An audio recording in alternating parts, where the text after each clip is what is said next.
everyone. Thank you for having me today. My name is Josh Robinson. I'm representing UT Southwestern and the Secret Lab. And today I will be presenting the work I've been working on called Synthesis, Characterization, and Biological Evaluation of Novel Three-Component Lipid Nanoparticles for mRNA Delivery.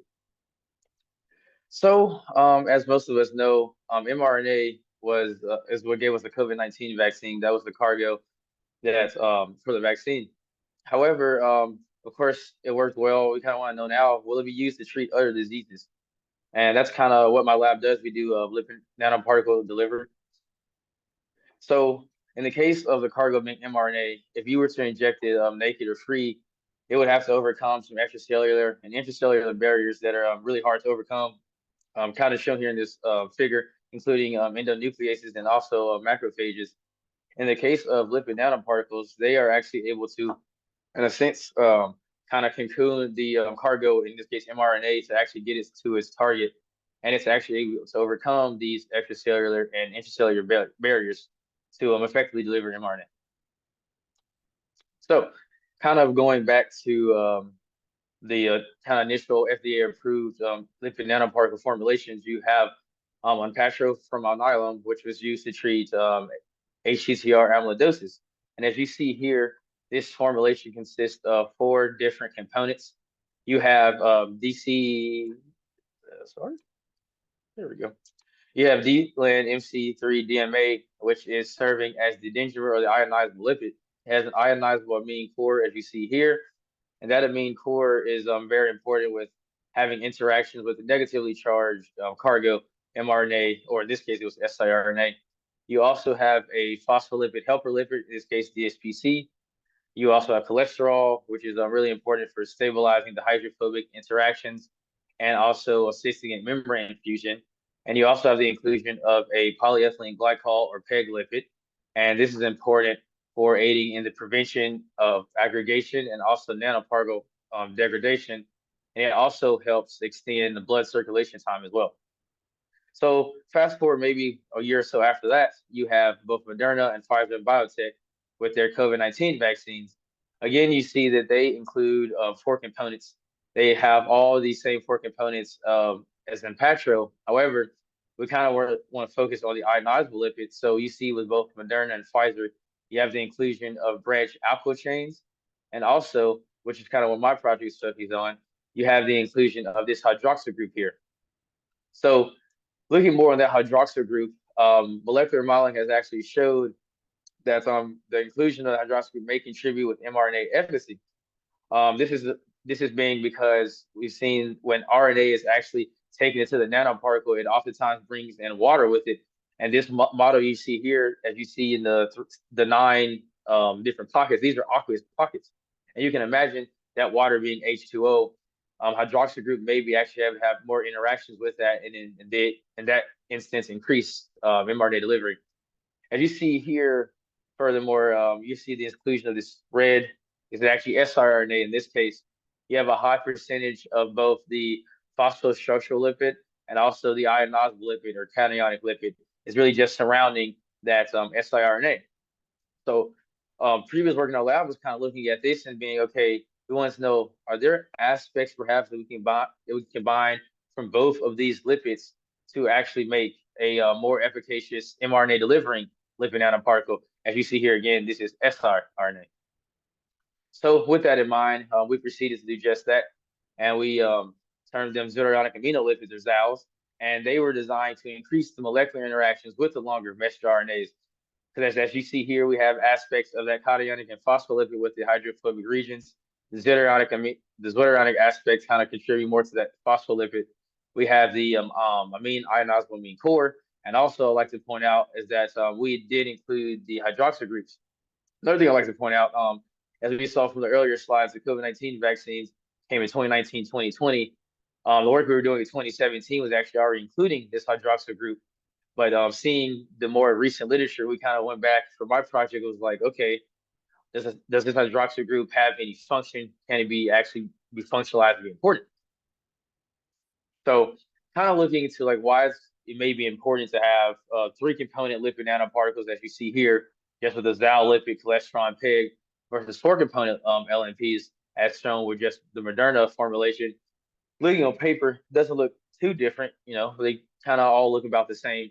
However, if you kind of just give a simple mathematical explanation here, say you have the canonical four component lipid nanoparticle. So you have five ionized lipids, five lipids to choose from, five cholesterol lipids, and five PEG lipids. If you do the theoretical combinations, you're looking at a little over 1,000 different combinations that are possible.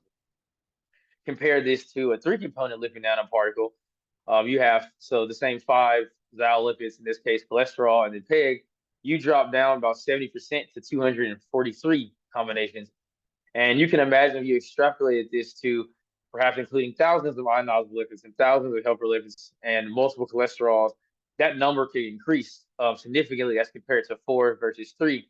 So this is something we were looking at to maybe offer a simplified delivery system so we can do a more high throughput screening and ultimately kind of find a more efficacious XAL, the most optimal XAL faster. So with this in mind, the lab was indeed able to formulate three component lipid nanoparticles. This lipid you see here is a Z3FP10. It was kind of the top lipid from a screen of many lipids we did. And we see two things. So we see that, or three things. We see that three components. We see that the PEG content is really low. Typically speaking, in four component lipid nanoparticles, PEG ranges from about 2% to 5%. So we see less PEG, so that can correlate to less material being used, less material made to be used. And also we see that this three component lipid nanoparticle was effective in delivering mRNA, as you see here, as it was able to exhibit luciferase activity with multi-organ tropism. So this is kind of where my project starts. We wanted to look at the hydroxyl group. We saw that it may be important. We saw it was included with Pfizer and Moderna. And we also saw that previous work has shown that hydroxyl groups may be important for aqueous pockets. So we kind of started with kind of on the drawing board. Okay, we want to vary the chemical space. We want to find nanoparticles that are lipids that can kind of spread electronegativity and also bulkiness. And as we know from small molecules, these are two characteristics that can have very important impact on its actual delivery and effectiveness as far as being a compound or a molecule. So with this in mind, we set out to make three lipid nanoparticles, having a halides with the bromide, an acetate kind of in between, a little bit more electronegative than the hydroxyl group, and a little more bulky as well. And also we have an optivolate, which is much bulkier and also more less electronegative. So we set out to actually try to do this synthesis in a feasible manner, trying to not do anything too complicated. And as you see here, it was pretty feasible with the reaction conditions. We were indeed able to make these lipids, and we fully characterized them as well. And with that, kind of went along the path. So with the XALs in hand, we proceeded to do and formulate three component lipid nanoparticles. We opted for vortex mixing. There are other methods like microfluidics, tea mixing, and also hand mixing, but we opted for vortex mixing, and it was very reproducible, and it was something we can continue doing on high scale. This comprised an aqueous phase containing your mRNA or cargo, in my case mRNA, and also a organic phase, ethanol phase, where it contained the XAL, the cholesterol, and also the PEG. This was vortex mixed. And also you see here again, we have, looking at mole percent, we have a very low percentage of PEG, and also three components. So with these formulations in mind, we started to kind of do standard testing, where we initially just looked at size and polydispersal index looking at a Zetasizer, which uses light scattering to give you that size. And from there, we were able to basically see that the hydroxyl modification didn't really affect the size or PDI. And PDI, if you're not aware, is basically kind of showing how uniform the nanoparticles are in solution. A low PDI basically shows that you have a size of 200. Well, basically every nanoparticle, most of those nanoparticles are also about 200 nanometers. And we see that the sizes are fairly in range for effective delivery. We also use a Zetasizer to look at surface charge and zeta potential. And as we can see here, all of the nanoparticles, they're fairly neutral. this graph you see only goes from ±2, kind of really just kind of showing the details. But typically speaking, zeta potential can go from plus to minus 50, and as compared to that, indeed you see that they're fairly neutral.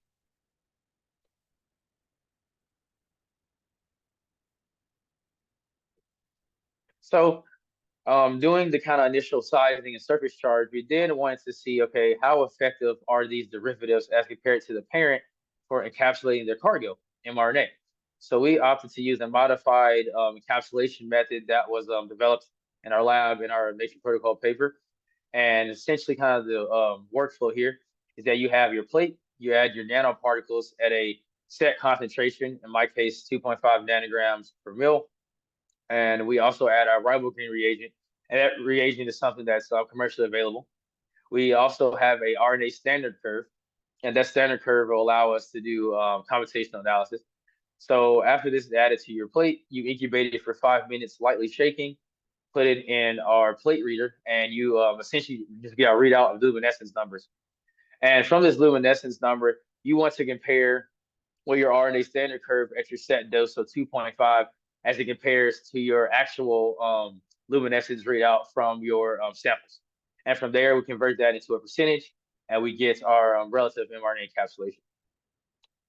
So what was in our mRNA encapsulation? So you see with ZA3-FE10, the parent compound has fairly high, above 75%, above 80% encapsulation.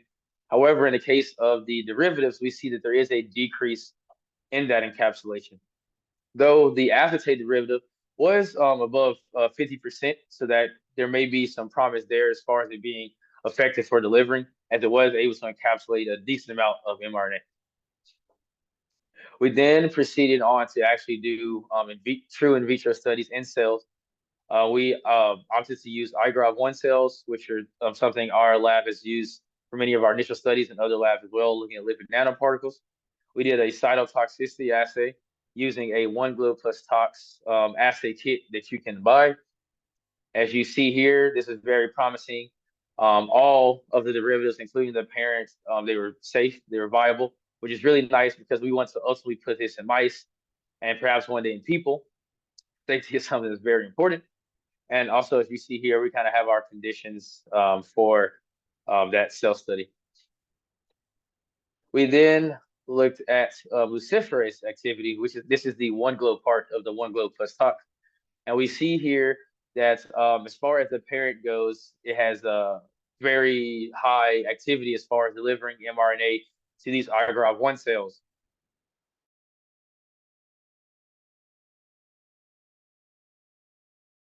There is some functional delivery. And as you know, as we were doing this initially, it kind of still gave us some hope that, okay, maybe we do have a derivative that can be better than the parent. But in this case, the in vitro was much lower. But work done in our lab and many other labs also has shown that oftentimes the in vitro doesn't always match the in vivo. So we continue on. We also wanted to look at organ fate of the LNPs. So previous work in our lab has actually been able to correlate the relative apparent pKa of a lipid nanoparticle with the organ that they ultimately end up in. And typically speaking, for lipid nanoparticles, for liver targeting, they're about 6 to 7, more specifically 6.4 apparent pKa. We found that lung targeting LNPs were more above that 9.25 threshold, as you see here. And spleen targeting mRNAs were typically below that 6 threshold, as you see there. So with this in mind, we opted to actually run this assay ourselves with my lipid nanoparticles, being 3 component as opposed to 4. And how this assay works is a TNS assay. How it works is that you make buffers and you pH them from 2.5 to 11 at 0.5 increments. And then you incubate your lipid nanoparticles in each of those buffer conditions. And from there, you after you incubate them, you put them in your plate reader and you look for luminescence. What you're trying to see is a sigmoidal curve. And that's basically showing that at low pH, it's very positive, so it has high luminescence. And as the pH increases, it would decrease. And the reason why you want a sigmoidal curve is because that inflection point is actually your relative apparent pKa. And as you see here, this is very interesting to see. The pKa's for all of the lipid nanoparticles, all the xyls, they are below that 6 threshold. And that's kind of showing to us, okay, potentially these may ultimately go to the spleen, because previous work has shown that if they're below 6, they normally go to the spleen. So that's just speculation, hypothesis. We want to actually see if that's the case. We then proceeded to do our luciferase mRNA delivery protocol, which we have in our lab, where you do a IV injection of your lipid nanoparticle in the mouse. You then incubate for 6 hours, and you do ex vivo imaging. And from there, to do ex vivo imaging, we're using luciferase mRNA. So we do an IP injection of luciferin, and we do bioluminescence. So what we all want to know now is, well, where, for one, does the nanoparticle actually work, and where do they go? So let's get to that. So as you see here, you have your pivalate and your chloride derivative. They really don't have great luminescence, great activity. So essentially, they don't work. You have your parent compound, ZA3-AP10, and it has really high delivery in the spleen, which is very nice to see as it correlates with that pKa we had saw previously. And we also see it's fairly specific to the spleen as well. So this was something that was very interesting to see. But that was all the derivatives that was made. This slide here shows our acetate derivative. And as we see here, two things. It's very much more specific to the spleen, and also it has very high overall luminescence and higher spleen delivery as well. So it looks to be more specific.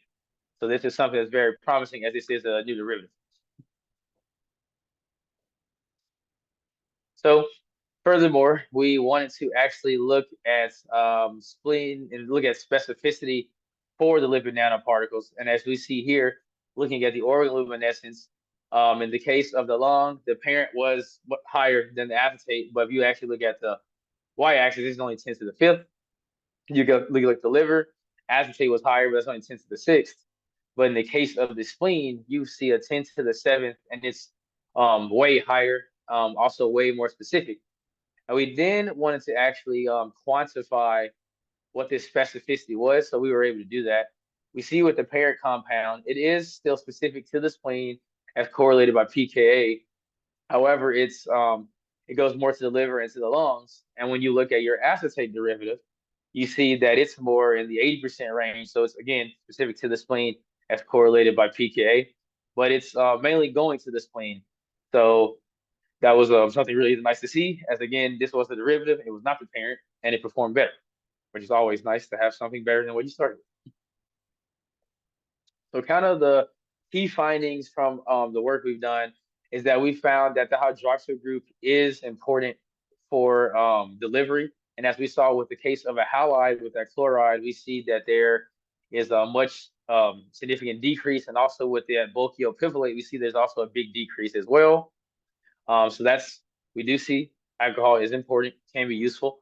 However, in the case of the acetate derivative, we see that including it actually increases delivery efficacy, and also it increases specificity as well. So we see that there is potential for enhancing efficacy. So this is something that we continue to work on. We continue to actually look at different derivatives and see if we can indeed increase this activity and also specificity. And also want to see if this is something that's carried over. Is it spleen targeting in general with this amine core as well? So that's something that we continue to look at, and it's been very promising as far as the work we've been working on as of late. So with that, I would like to acknowledge Dan Siegert, my PI, and also I'd like to acknowledge my lab.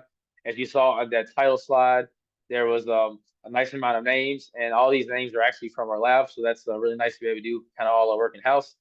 And I'd also like to acknowledge my funding sources as you see here. And with that, I would like to say thank you for your attention, and I will take any questions that you may have.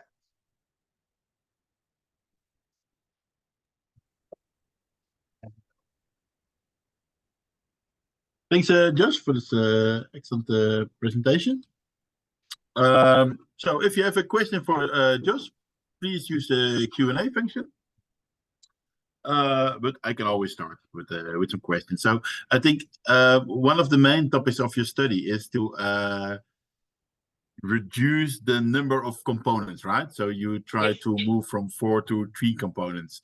But when I look at this more complex part, I have the impression that you have way more variety, so that you can change a lot of things within this one component. So does this really reduce the number of combinations, or is it just making it more complex so that you can introduce more complexity? So I was wondering about this, if you can speculate a little bit about that. So actually, that's so two answers to that. So yes, I believe it still would be less complex because if you look at the aspect of, say, you're going to do a screen in general, thousands of compounds with a four component versus a three component. Regardless of how many you do, you're going to have still about 70% less.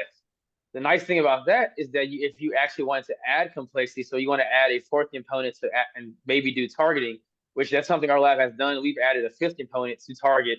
You may be looking at a four component nanoparticle with targeting potential as opposed to a 5 or 6 component. So at the end of the day, it would still be simpler. If anything, it gives you more room to make things more complex. So maybe with a four component, you can only do 30 and kind of be like nice with that. With a third component, you might want to try hundreds, and you'll still have similar numbers, but you just have more things to try. Yeah, uh, I will agree on that. Yeah, sure. Um, so um, about the so I think you showed a little bit that with the PKA you can Mm-hmm. predict the cell types or the organ specificity, right? So is there a way to modulate the pKa so that you can formulate your compound in such a way that you have like specific delivery to the liver or maybe to the brain? I'm interested in brain research. So is there a way to modify it in such a way that you can specifically move to a specific organ? Yes. So lots of previous literature has actually looked at this. A lot of times they try to alter surface charge, and that can honestly easily be done with just altering the ratios of the RNA to the lipids that you're using. That's a very common one to do. Another one we can also look at doing is altering the percentages and the composition of the three component nanoparticles. So maybe you're increasing the ZAL or increasing the PEG or increasing the cholesterol, and that's another way you can look to tune as well to get different PKAs and get it higher and lower. Okay, so I'm not an expert in this. So I think so. What you're saying is that when you increase the RNA LNP ratio, you can deliver it to another tissue, right? Yeah, Because it's pretty interesting. yeah, Because to then, an extent, yes, that's definitely something that's been looked at as far as trying to tune it. Is for sure. oh, okay, oh, interesting. Didn't know this before. You know about the cytotoxicity assay that you're using in the lab. So I saw you were counting like viability. Is it just because there must be a way? So is it just cell viability that you're checking, or are there also other compounds? Because when you want to assess toxicity, I think you need to do quite an extensive search. Mhm. Can Yes, include so many it's other parameters or many other assays. yes. So in the case of the cells, we typically just use IGROV-1. We also use HEC-293 cells as well. And when we're doing that, we're really just looking to see if the cells are alive. In the case of the animal studies, I did not mention, but essentially every animal I've injected with any of my nanoparticles, they have all been healthy. So that's another as- assay we can do there. We can also, if we want to go further and really look at cytotox, perhaps going into people, we can look at different enzymes as well and look at elevation of enzymes and things like that. That's not something I've done yet, but over the across the board, even at like altering doses, no mouse have died from an injection. So yeah. Okay, that's what. So you just look at the animals and you see, okay, they are not dying. So because I think it's like an acute effect, right? So you inject Yes. the animal and you will sacrifice the animal in a Mhm. few Like 6 hours. hours. Yeah. So you can look at acute toxicity, but not at a very Mhm. long-term toxicity, right? Is that correct? Yes. So that would be acute. Our lab has done previous studies doing like longitudinal, like 72-hour studies as well. Well, not with my work specifically, but the past work I showed in the 2017, looking at ZHRFB10, they've done up like 72 hours and still um good viability with the mouse with the mice instead with the mice as well. That's something if we were looking to maybe go farther down the line, looking at a different angle of the project, we could just do longitudinal studies. It's something our lab does pretty regularly, honestly. Oh, okay, interesting. Interesting. So and then you said a lot of parameters within your assay. So you, of course, you when you formulate these new compounds, you assess the size and the PDI and the zeta potential. So what's the most important one, or do you actually need the combination on for all three of them? Because there's a little bit of variation in all of these three readouts. So they all need to be Oh, optimal. Or if you say, okay, well, maybe if zeta potential is not optimal, it's still fine. So I would say least important is probably surface charge because you have to keep in mind that's going to be done in like aqueous solution. So if you put in serum, it might be a little different. Size and PDR are quite important because size is actually been correlated to organ targeting. There are some organs where the nanoparticles have to be a smaller size, or for the most part, they actually won't go to the organ. And also PDI is also very important because a high PDI corresponds to aggregation. So if you're seeing size of 1,000 and PDI of 0.6, that's basically showing that your nanoparticles, one is way too big. So it might be, that points more to how stable the nanoparticle is. So if it has a high PDI, it might not be a stable nanoparticle. And if it's not stable, you probably don't want to be doing tests with it. Clear. And then I also have a question about the cargo. So I think you Mm-hmm. have different kind of cargo, right? So when you, for example, when you look at the vaccine, the COVID vaccines, you have mRNA, but you can also think of very small antisense oligonucleotide. You can think Mm-hmm. about differences in size, but also in difference in charge. So Yes. does that matter, and how does it matter, and what is the easiest cargo to deliver? Ooh, easiest. It would depend. So there's been a lot of study done on siRNA. So today for the most part, there is a lipid nanoparticle called an MD-NLP, and that's kind of like the basic characteristic. So you have like your basic cholesterol, PEGs, ionizable lipid, and phospholipid. Like you have the ratios kind of set, and that's what's known for siRNA. We also have for mRNAs as well.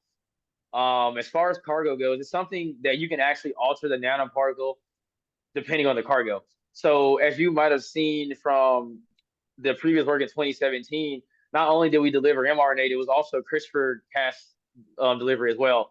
And for that, you can actually optimize the formulation parameters for that specific cargo. So it's something that you formulated the best for the cargo that you're trying to deliver. It's something that can be tuned and changed as needed. Okay. Cool. So it's all kind of customized based Mm-hmm. on your specific cargo and based on your specific target tissue. I think that's the most important message from this. Mm-hmm. Cool. Well, Jos, thanks a lot for a very clear presentation. I think we move on to the second speaker of today. The second speaker of today is Emilia.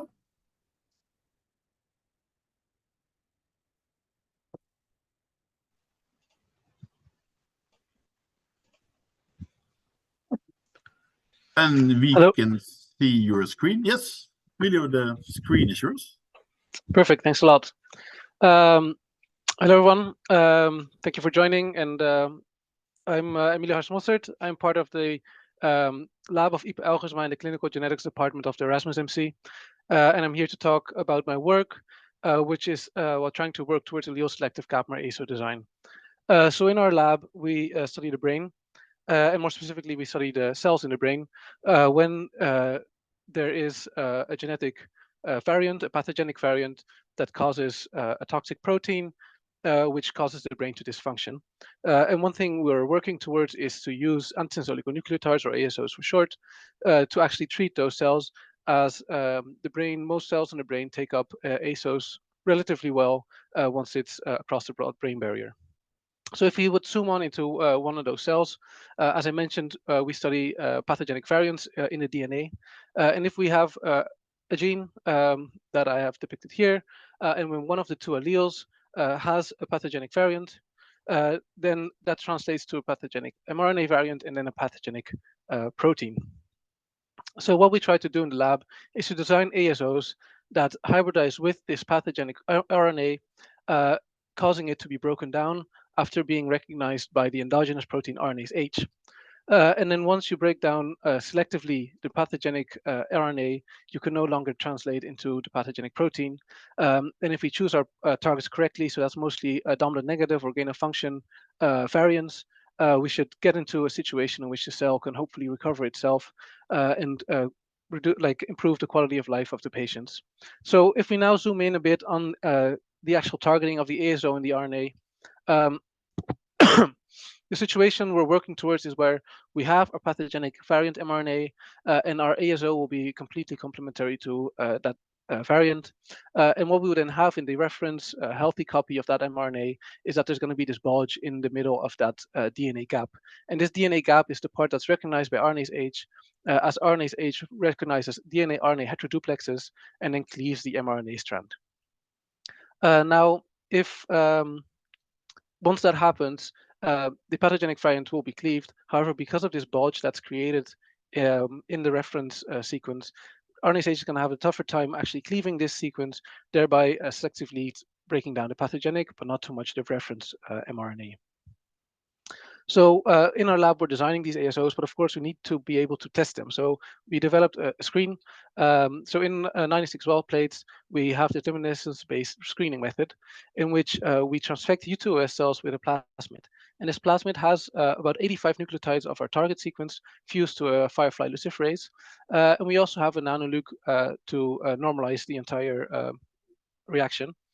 And if we also transfect those cells with ASOs and then measure the luminescence a day later, we can get a nice quantitative result fairly quickly and with a pretty easy approach. And if we use different concentrations of ASOs, we can get those response curves where we plot the different concentration of the response for the different concentrations of ASOs. Now, if we zoom in a bit on the plasmid, of course, the target regions that we're going to be targeting are the pathogenic variant in the reference sequence, where the pathogenic variant is going to be completely complementary to our ASO, and the reference will have that one mismatch. However, sometimes when you're designing ASOs, you have some in silico off targets that could be problematic. So if, for example, you have one that you're also interested in, you could also just add that sequence in front of your luciferase, and then also get an idea of how the off-target thing is. So let's take a look at what these results look like. So on this x-axis, we have the logarithmic scale of the concentration in molar, where -9 is 1 nanomolar and -6 is 1 micromolar. So that's the range we're always testing in. And in this example, we have our variant, which is targeted quite well by our ASO. And then we have a reference sequence. And I already see that the knockdown of this reference sequence is a lot less efficient than the knockdown of this variant sequence. And in this the way we actually kind of compare them is by using a PIC50 value. And a PIC50 value simply is the concentration of ASO that's needed to achieve 50% knockdown. And if this PIC50 value is not reached, we kind of use a proxy where GraphPad kind of estimates where it would otherwise cross the line. But we always keep that into account as in that was not reached, so we can compare it. And in this case, because it's a logarithmic scale, here we have about like 1.5 difference, which is approximately 30 times more efficient knockdown of our variant when compared to our reference sequence. And if we then also test our off targets, you also get a PIC50 there, and then you can also compare that to see how well that compares with the variant knockdown to your off-target knockdown, because that's, of course, the two sequences that will be knocked down most. And then you can decide whether this off-target is knocked down too much or not enough, and adapt your ASO designs based on that. Now, something that's quite interesting that we found is that the paper kind of we were following most, which is this paper here by Scotte, really had results that are quite similar to us. And if we look at one of their main findings, which was that if you reduce the size of the gap from 9 nucleotides to 7 nucleotides, you're going to be blocking those minor cleavage sites of RNase H, and thereby you make your ASO more selective, because it's really the cleavage site around that mismatch, around that pathogenic variant, that's going to kind of decide whether or not your RNase H will be able to cleave. And the same happened for us. So when we had ASOs designs of 9 nucleotides, and reduced that gap to 7 nucleotides here, we had ASOs that were quite a lot more selective than with the larger gaps. So what we started wondering is, like, is this gap buildup generalizable? Because both of the paper and us, we used the DNA-T RNA-G mismatch, as you see here, and we found very similar results with the 7 nucleotide gap, and also even to the position within that gap. So for us, from 5' to 3' is the third position within that DNA gap where this mismatch had the largest effect. So that got us wondering, like, is this generalizable for all mismatches? So if we just always use this gap approach of 7 nucleotides with the mismatch in this third position, does it always work quite well? Or are there different requirements of ASO design for the different mismatches? And we're wondering this because understanding the effect of the mismatches have on the cleavage could help a lot in this rational design of allele-selective ASOs, where in the end, if we could get a patient with a specific variant, we could kind of see the variant and just based on the knowledge we have, design an ASO for that. So what we started doing is just within this sequence we already had, started testing it on all the different mismatches you could make on that third position. So we already had, of course, the DNA-T RNA-G mismatch, and we had the A and T matching sequence, but we also made plasmids for the C and the U sequence. And besides that, we also want to test all the different DNA nucleotides that we could have in that third position.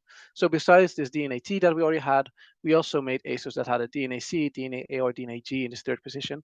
And if we then kind of test all these ASOs on all these different mRNA sequences, we have 16 different combinations, of which 4 are completely matching and 12 are mismatching. So now let's take a look at these results, where this is the ASO you're already testing, the DNA-T.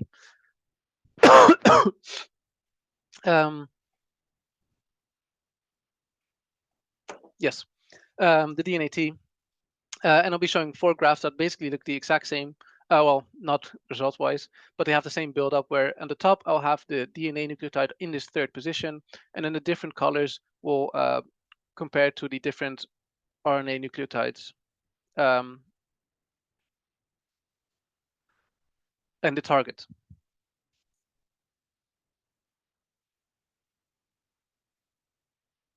Sorry, I got a delay in my graph.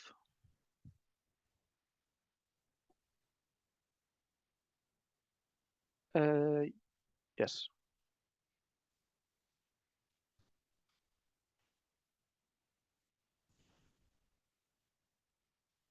Sorry about that.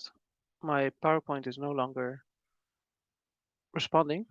I'll have it back in a second. Yeah, it might be good to restart or reopen the PowerPoint.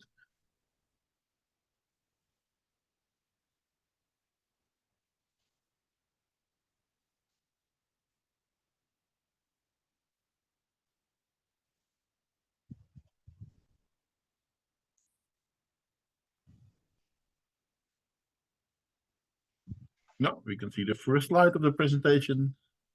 Yes. All right. Let's go back to where we were. Yeah, it's Yes. working once again. Yes. Perfect. Sorry about that. Yes, so here we have, for example, the DNA-T, which was the first ASO we were already testing. And the first thing that we notice, of course, is that this RNA-G that we were testing is the one that has the most selective result when compared to the RNA-A, which is the completely complementary sequence.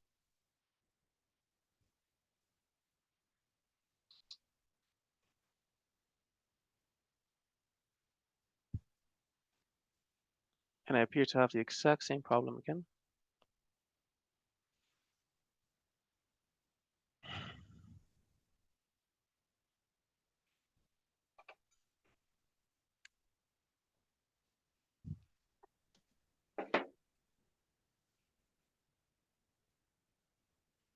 I think it quickly went to the next slide and then.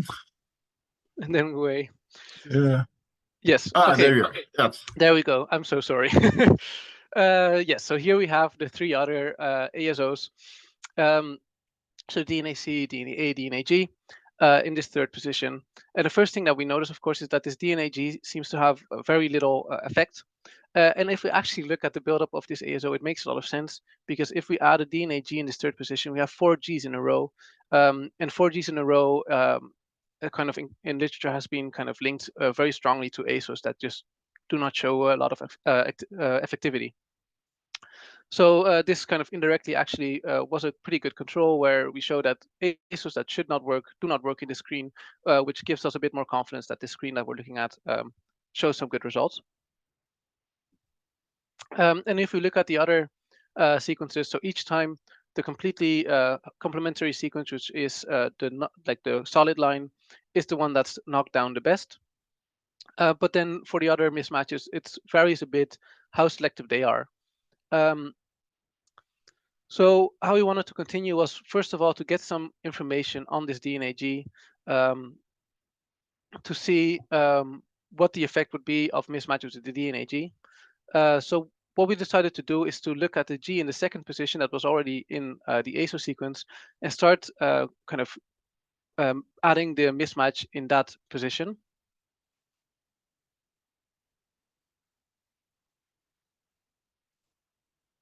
I think it's stopping again.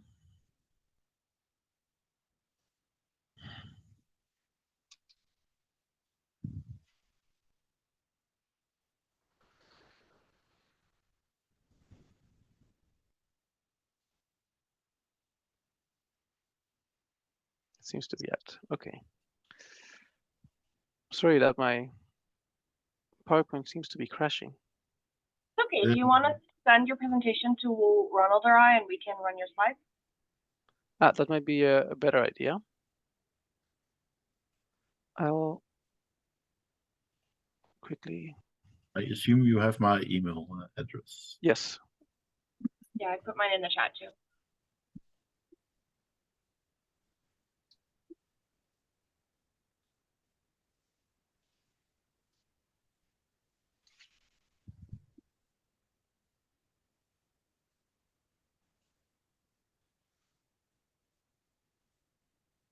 Okay, Ronald, you should have it hopefully soon.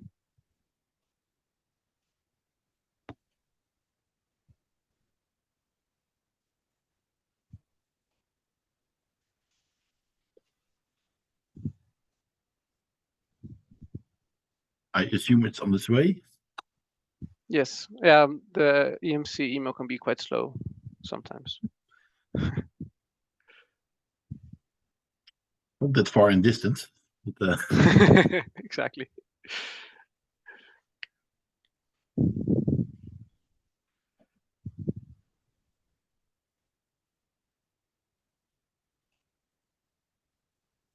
yes, I have it, but now it's scanning whether it's a safe presentation. So that also takes Yes. a bit of time. All the safety So, from the Dutch universities. Yeah. Maybe you can sing a song. I will not torture you with that. What we can do is I'll tell people what upcoming webinars we have. So Perfect. March 21st, we have the OTS webinar, OTS president, so that's Richard Fury. Later on in April, we're going to get Rebecca Miles, who's at Eli Lilly. April 25th, we have Jean-Paul Desaulniers, who is at Ontario Tech University. Then we have another trainee kind of spotlight coming up in May. And also Aurélie Boyenval, who I think is on the board right now.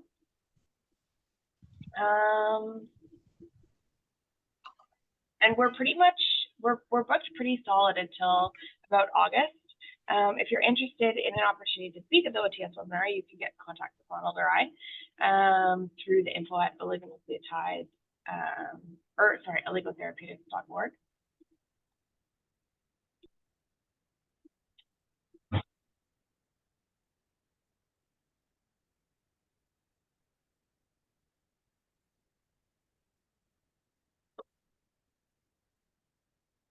it takes a bit of time.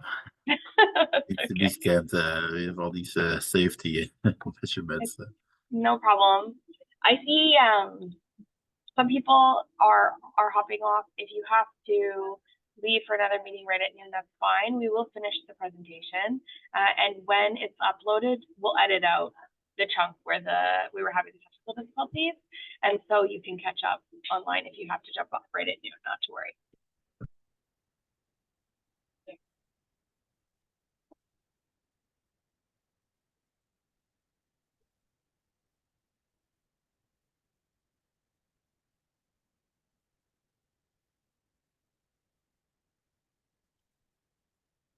Okay, let's see if it works like this.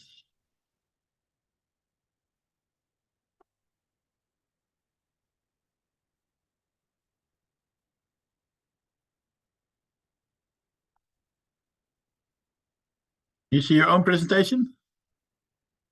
Yeah, we can see the slides now.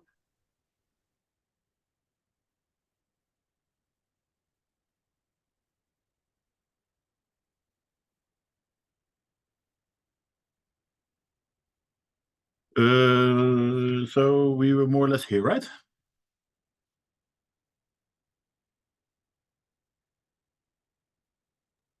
Emilio, you're muted. Thank you so much. So what you see here is the DNA G in the second position, which we have now positioned our mismatches.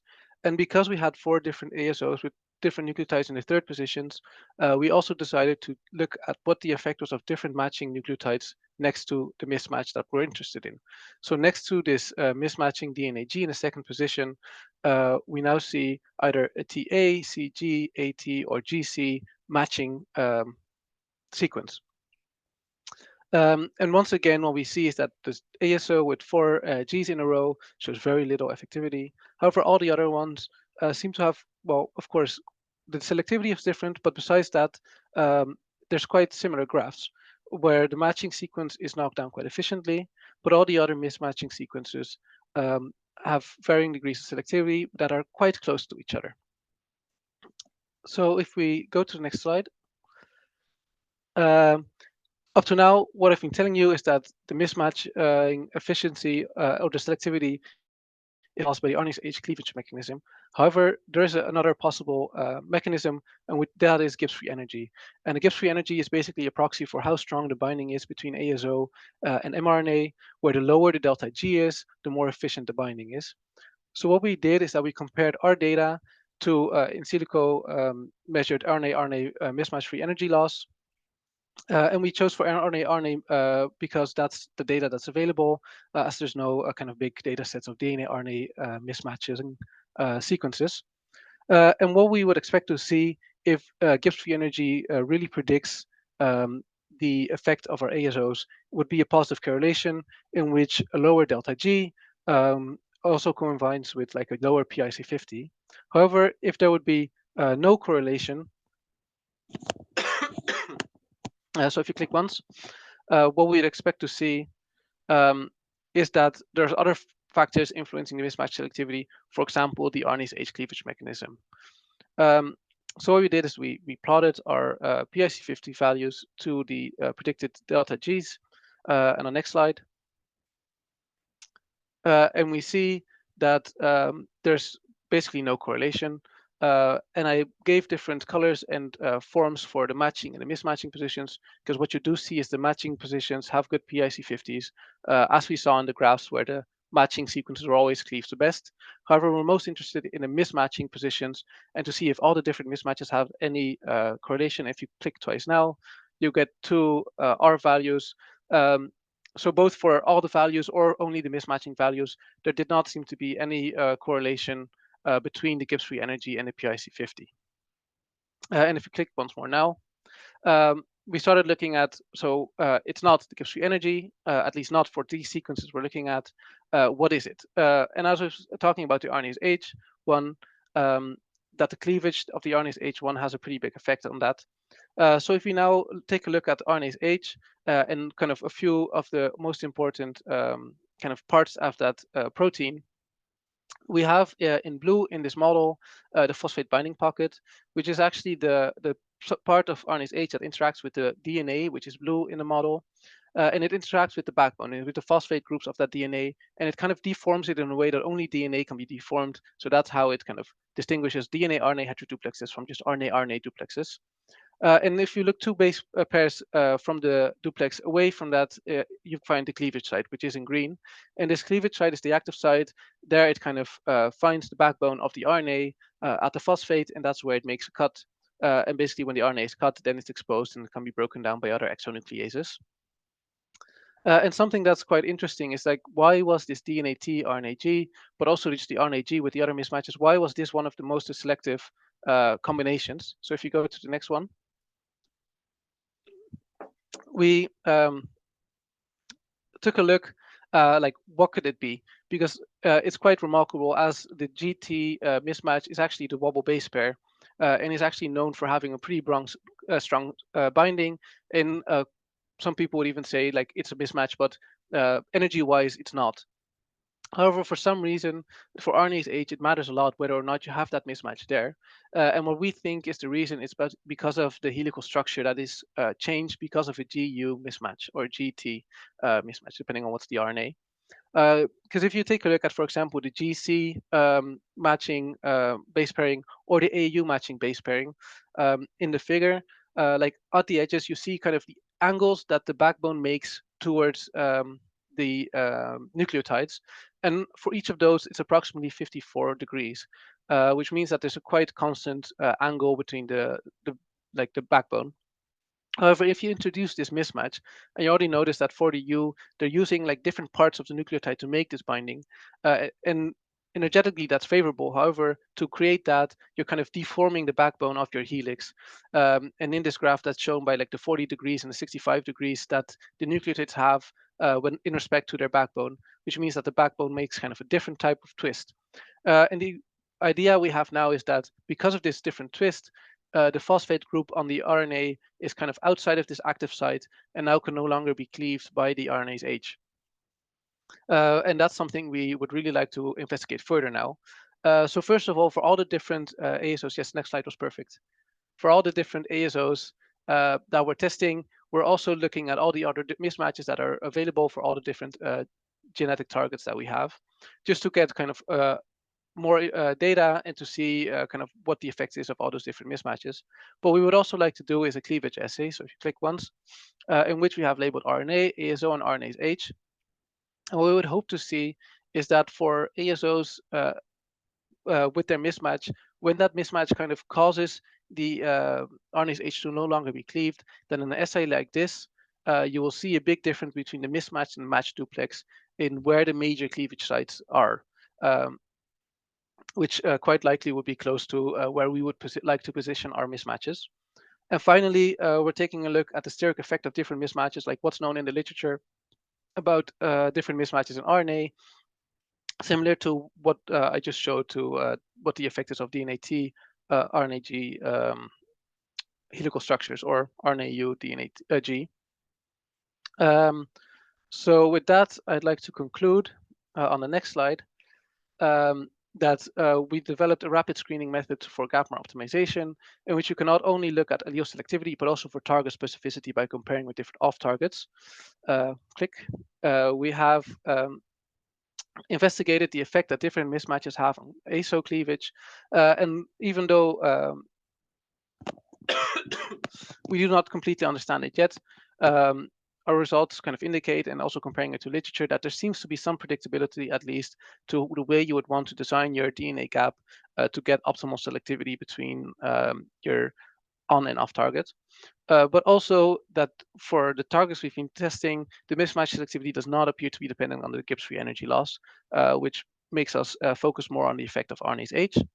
And finally, we just need to acquire a lot more data with different sequences and different mismatches, so that we can learn what the effect is of the different mismatches and optimize the selectivity for all those different mismatches and optimize the way we kind of design our ASOs. And in that way, find which mismatches most prevent RNase H cleavage. Because if we better understand that, we will get a better understanding of what will help us design ASOs in the future. So now, before I thank everyone, if you click once, I've been asked to kind of highlight these amazing events that's going to be happening in Rotterdam, like where I study. And that's going to be the third Dutch Antisense Therapeutic Symposium with two amazing keynote speakers. But also, like last year, there's probably going to be a few amazing kind of early investigator speakers. And last year was amazing. So if you can join and would like to join, please do. And then now on the next slide, I'd like to thank everyone in the lab for all their help. And of course, I would want to highlight actually the student I had that did quite a lot of these experiments, Floris Rupert, who did a great job and is now doing an amazing master. The QR code should give a link to my email address. So if you want to ask any further questions after this, or just like to discuss some of the results or have great ideas, please do feel free to contact me. And now I'm happy to answer any questions you may have. Thanks a lot.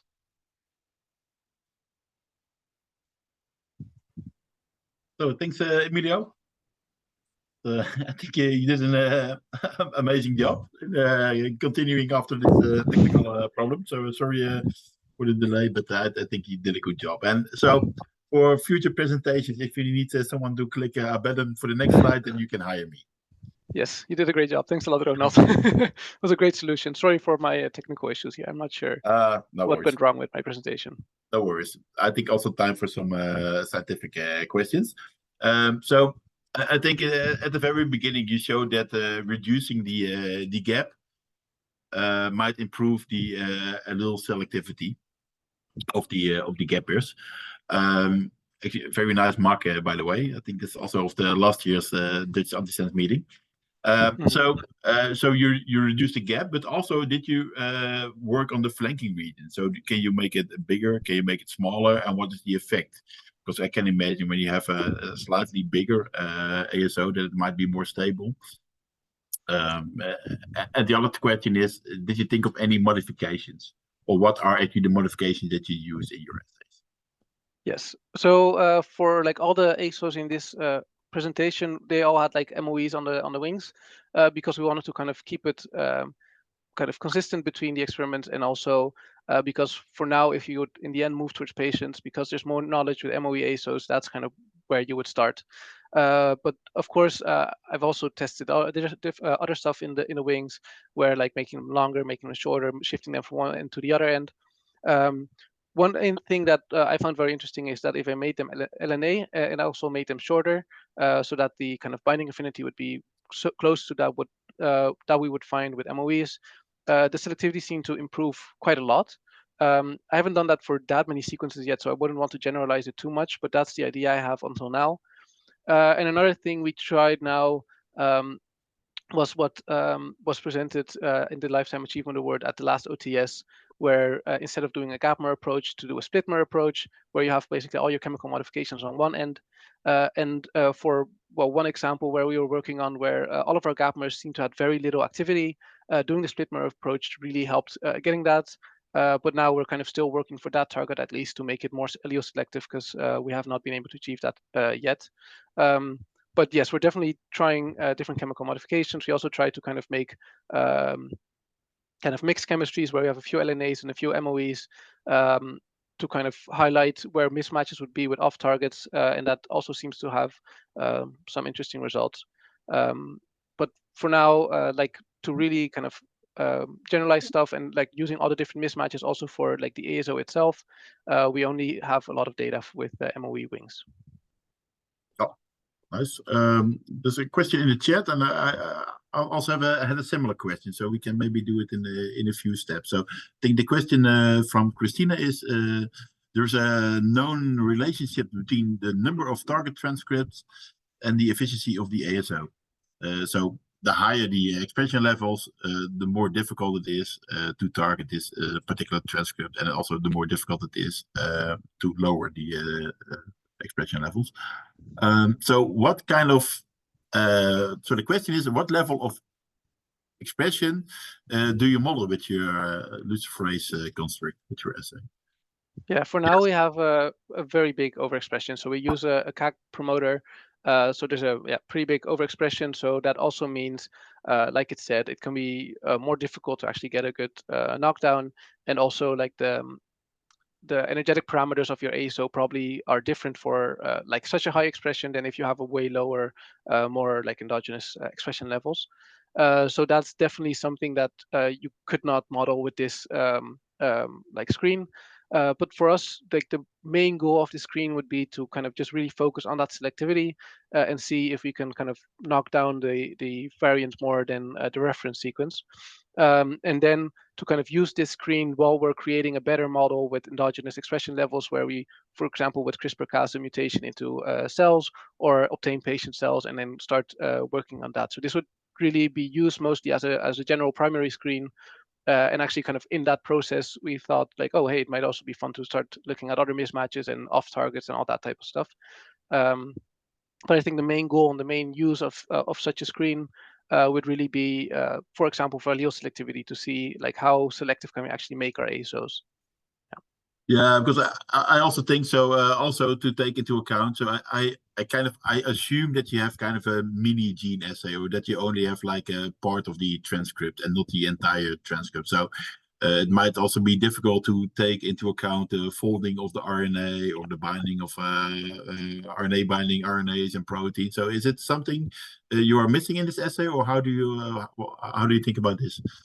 No, that's definitely missing. Like it's we have 85 nucleotides that we kind of put in front. So like of course there's already some folding that's going to be modeled with within those 85 nucleotides, but it's not going to be complete. Also, you're going to have a completely like different sequence next to it with the luciferase that could potentially also interfere with the folding. So I don't think this is like a perfect thing where like you could test this and then blindly assume it's going to work on whatever target you have. But I do think, at least for like the selectivity things, there's some information to be kind of won with such a screen that otherwise would take a lot more work to actually get. So like if, for example, you would be looking at endogenous levels, you can't just like measure the luciferase and get a result. So this is really for like rapid screening and rapid optimization. And then once you have some lead candidates, you would have to move towards like the endogenous levels and the endogenous genetic makeup of that gene that you're interested in, and then find how well your ASOs work on that. Yeah. Yes. So did you take one of the lead compounds into patient cell lines so that you can test this in a more patient environment, or maybe to an Yes. animal that has a specific mutation?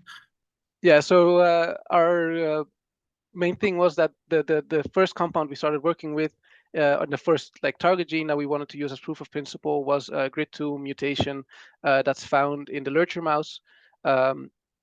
And we decided for that because, well, first of all, it had the same mismatch that we were trying to kind of copy in the paper to see like how well does it kind of translate to different sequence context and everything. But then the problem with actually GRID2 is that it's highly expressed in Purkinje cells and not really in like any other cells in the body. So now we're in the process of making like a knocking of this mutation in NH3T3 cells, which are mouse cells that seem to have a good expression of GRID2. And hopefully quite soon, like when that's ready, we can start looking at endogenous levels. So that's something we were hoping to get earlier, but unfortunately, because of the target, that was not really possible. Yeah. It's challenging when your transcript of interest is not expressed in No.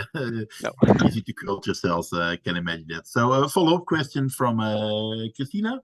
If you have a few more minutes, so it's already past the hour, but if it's No, of okay course. to you, then is the dynamics of the target specificity predicted to be altered when both alleles are expressed equally, more or less equally, or testing one at a time, what your assay is currently doing? Is this a viable strategy? So I definitely think the dynamics are going to be different because all of a sudden you're going to have basically like two target regions that are going to be like highly homologous with your ASO, and that is going to be binding to and also like recruiting RNase H. So the dynamics are definitely going to be different. We also started off with this screen thinking like we want to have it in one system, in one cell. So like we had both the firefly luciferase and the nanoluciferase tagged to something else. But then what we started finding is that kind of there's going to be a lot more noise because we just don't have the normalization in there. You're not going to see when ASOs are just causing knockdown just because they're just not like doing that well because they're making the cell like less viable or something like that. So that's why we decided in the end to actually move it to 2 separate plasmids and have it like in 2 different wells. So you're not going to be modeling that dynamic situation that you're going to get in the cells. So like there's definitely things that this screen does not model well, and that you're going to have to be able to like find out in later steps if you're the ASO design. But just purely for like finding the selectivity, does it cleave or does it not cleave? That's something, an answer you're going to be able to find here. Cool. Well, thanks a lot. Thanks a lot for the great presentation, also for the Q&A. Also, Josh, thanks a lot. So maybe Erin, you have a few words at the end. Great, yeah, thank you so much. We're really excited always to highlight trainees, especially their accomplishments when they're poster award winners at the annual meeting. So just a reminder that we do have some upcoming webinars, and so we're heading into March here. At the end of March, we have our OTS president, Richard Geary. So keep your eyes on that, but also keep your eyes on the OTS webinar webpage, because we're always adding in talks and looking up for the year. So get in touch with us if you're interested in presenting. But I just want to finish off everything by saying again, thanks to Emilio and Josh for great talks.